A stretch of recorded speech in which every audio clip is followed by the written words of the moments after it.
Yuk. Ya, assalamualaikum warahmatullahi wabarakatuh. Waalaikumsalam warahmatullahi wabarakatuh. Selamat pagi menjelang siang teman-teman. Baik-baik semua. Baik, Pak. Baik ya. Di sini sebelumnya saya akan perkenalan, nama saya Faris Maskuron. Asal saya asli Semarang, Semarangnya Gunung Pati. Di sini ada kawan Gunung Pati, pasti tidak ada. Saya dua. Next, Mas. Oke, selanjutnya saya di sini akan menjelaskan tentang teknik pengelasan. Di SMK pasti ada jurusan teknik pengelasan. Di sini jalan berdiri teknik pengelasan merupakan salah satu jurusan yang berada di bidang teknik mesin. Lulusan dari teknik pengelasan memiliki peran penting dalam industri, sebab semua konstruksi bangunan apapun pasti berkaitan dengan pengelasan. Berubah belum banyak lulusan pengelasan khususnya di Trenggalek memberikan terobosan yaitu setidaknya jurusan pengelasan yang dapat memberikan keterampilan pas untuk bisa digunakan di dunia industri seperti PT PAL, PT KAI, PT Port Indonesia, PT Yanmar, dan lain-lain. Untuk menggali ilmu lebih dalam bisa juga melanjutkan perguruan tinggi seperti PPNS, perpimpaan, perkapalan, meteorologi, dan sebagainya. Lanjut. Perjalanan teknik pengelasan dari sekarang kepada tahun 2023, peminat jurusan ini mengalami peningkatan yang sangat drastis, sehingga kami membuka 2 kelas dengan jumlah siswa 73. Sedangkan 2019 awal berdirinya, jurusan ini memiliki sejumlah 36 siswa. Lanjut. Di sini bisa dilihat ya teman-teman, ada 4 contoh konsentrasi jurusan pengelasan.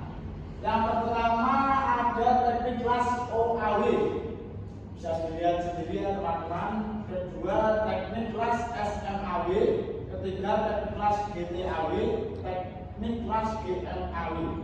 Lanjut. Ternyata siswa jurusan teknik pengelasan juga dibekali kemampuan seperti gambar teknik mesin, pekerjaan dasar teknik mesin, dasar perencanaan teknik mesin, dan produk kelulusan kewirausahaan. Selanjutnya gambar teknik mesin. Di sini bisa kalian lihat teman-teman, merupakan pembelajaran dalam perencanaan gambar kerja yang fungsinya untuk memudahkan para teknisi dalam mengemukakan gagasan tentang konstruksi pekerjaan.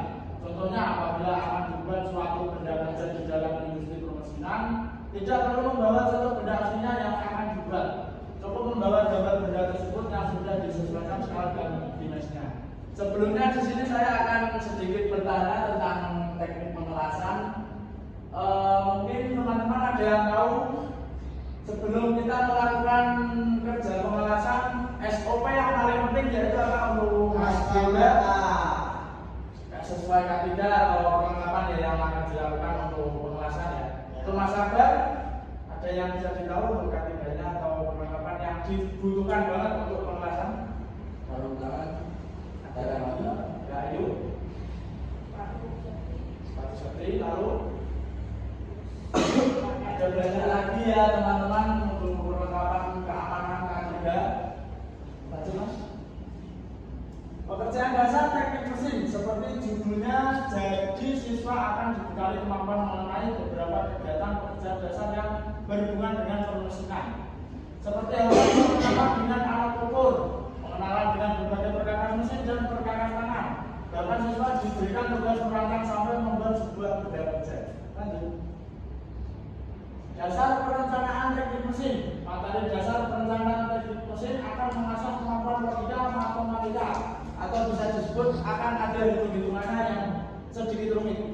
Karena dalam materi JPTM rata-rata menggunakan rumus fisika dan kemampuan berhitung. Lanjut. Produk kreatif dan kewirausahaan. Yang pertama ada strength. Anda harus mengenali dan memahami kekuatan terbesar dalam bisnis yang sedang dijalankan. Proses pengenalan dan pemahaman ini akan menghasilkan sejumlah bahan temuan yang diharapkan berpengaruh positif bagi kesuksesan. Yang kedua adalah weakness. Setiap model bisnis pasti memiliki kelemahan, meski nampak sempurna, celah-celah yang berpotensi menimbulkan kesalahan atau kerugian yang selalu ada. Ketiga ada opportunities. Sebagai pemilik dan pengelola bisnis, segala macam peluang pasti dapat dipantau dan diambil demi perkembangan di masa mendatang.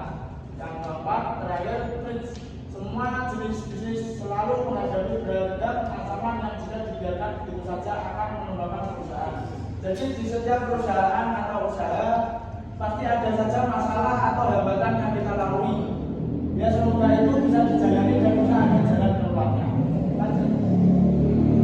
Analisis SWOT pada materi produk kreatif dan kewirausahaan merupakan analisis umum yang digunakan dalam berwirausaha untuk mendapatkan lebih banyak ilmu mengenai produk kreatif dan kewirausahaan. Pengelasan tertulis saja jurusan pengelasan sampai kalian lulus. Teknik pengelasan tidak hanya mendalami materi tetapi juga terampil menjadi praktisi. Yang lebih jelasnya sedikit berhati-hati karena ini teknik yang sangat agak berbahaya dan tidak ada langkah-langkah pembelajarannya. Lanjut.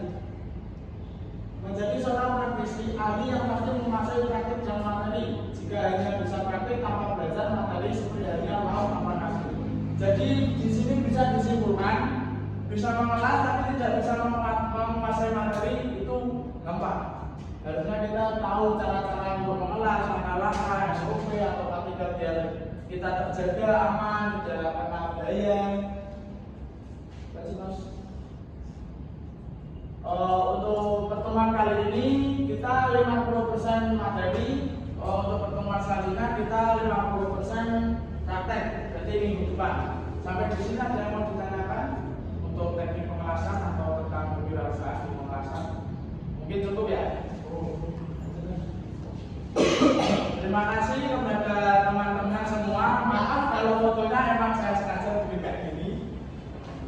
Dari saya tidak ada salah kata maupun